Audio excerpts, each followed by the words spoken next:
Faly miarahaba anao zay magnaraka tsy tapaka an'ity fampalalaom-baovao ty ary tonga soa eto amin'ny fandaharana antsika. Ny anomboantsika ny vaovaontsika dia resaka fampianarana. Nizotra am-pilaminana ny fanadinana BPC aty amin'ny faritra Diana mpianatra 13012 no nangala zegny BPC ato amin'ny faritra misy antsika fanadihadiana avy hatrany no arahantsika.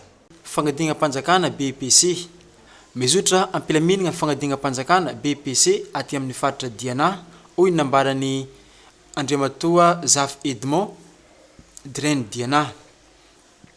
Mpianatra miisa 12 sy 3 sy 3 aligny no voasoratra agnarana hiatrika ity fanadinana BPC ity ato amin'ny faritra Diana izay natomboka androany fa 4 ny volana Jolay 2020 sy 2020. Niany mona nitombokontsika ny fanadinana BPC fanadinam-panjakana ato amin'ny Drain Diana ka efa manomboka moa izy io satria efa mivalo efa ao anatin'ny saly aby ny mpiadiny jiaby ary efa voazara ny lazaadiny efa agnatin'ny tanteraka antsika io amin'ny fanomboany zegny amin'ny ankapobeny zegny milaminy ny fizotran'ny fanadinana BPC amin'ny faritra misy antsika ato amin'ny région Diana amin'ny fotoagna tokony hanaovana izy ny appel tamin'ny fito sasany zegny efa nandeha ny appel efa agnaty saly ny mpiadiny jiaby zegny ary amin'ny valo zegny efa nanomboko ny fagnanaovana zegny BPC tamin'ity faritra misy antsika.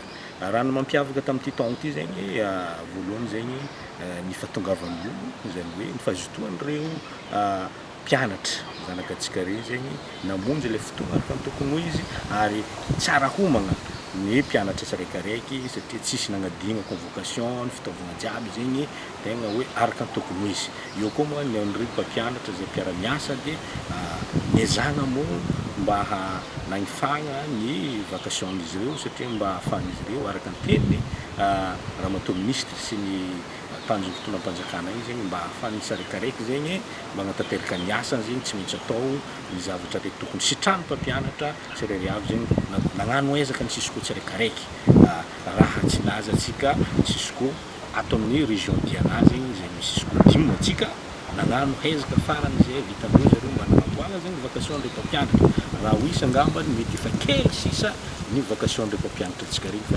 niezahana mba halohany fanadinam-panjakana zegny mba fa namezana ireo mpampianatra zegny mikasika vacation zegny. Marina fa mpianatra 720 taona no be indrindra hiatrika ity fanadinam-panjakana ity agny amin'ny Sisiko Nosibe ary 7 taona kosa ny kely indrindra aty amin'ny Sisiko Antsiranana voalohany. Ho an'ny district Antsiranana voalohany dia mpianatra miisa 970 sy 700 sy 200 no voasoratra agnarana hiatrika ny fanadinam-panjakana BPC aty Antsiranana hoy nambaran'ny chef Sisiko Antsiranana voalohany Andriamatoa Ranevo Remy Saray. Nizotra am-pilamina ny examen ny sujet efa tonga amin'ny centre izay misy ato agnatin'ny Sisiko Antsiranana voalohany centre lycée mixte, centre Saint-Joseph ary centre PK3 ary fa magnomagna ny lazadiny voalohany tsy ino efa ny taranja malagasy no dinina voalohany androatsaika avy io ary eto ma fa mirary soa sahady ho an'ny zaza zay agnamiko fanadina zay mba atody jusqu'à farany ary koa azo fahasalamagna ro azo hery an'izay examen ataondreo zegny. Eto koa magnararaotro koa misaotra ny mpandraraha zay andeha hanatanteraka ny examen zay navy mavitrika dia mavitrika ary koa navy ara-potoagna nandaminy zay fandehanan'izay examen zay isoragna zegny ny mpandraraha jiaby ny mpampianatra zay manatotosy ny examen.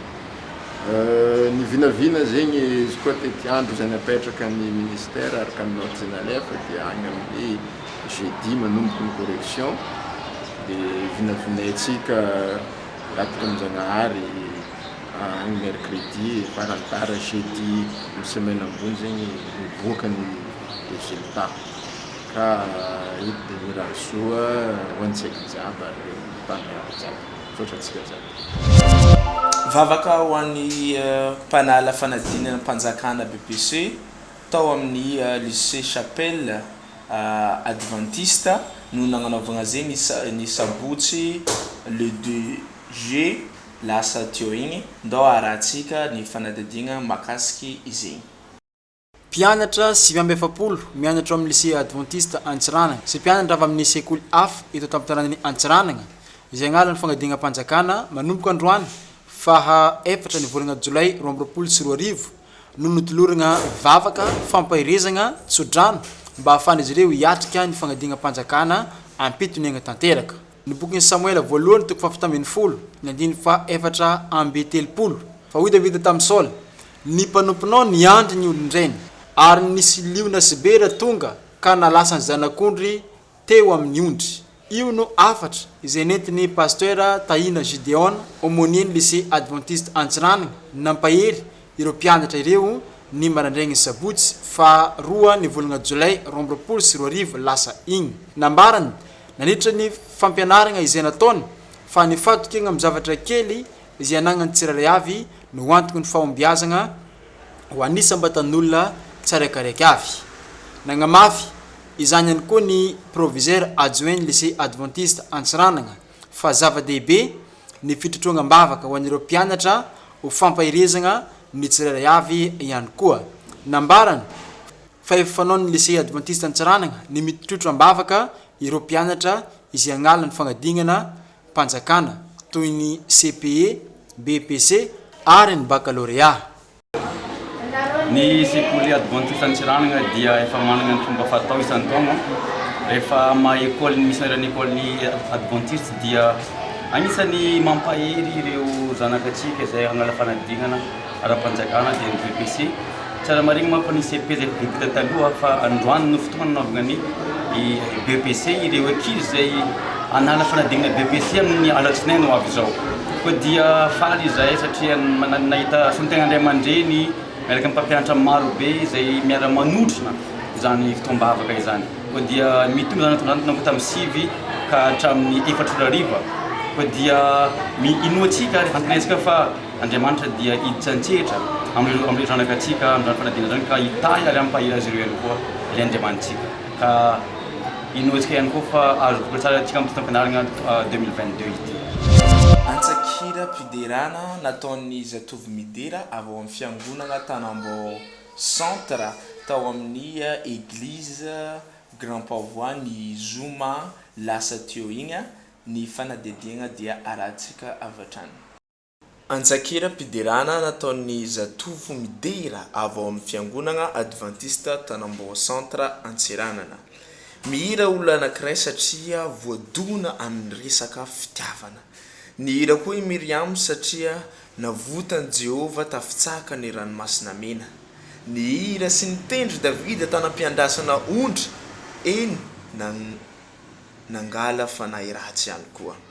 Ny dera sy ny hira ireo mpianatra sy Jesosy rehefa avy nanao fandraisana sy fanasany tompo.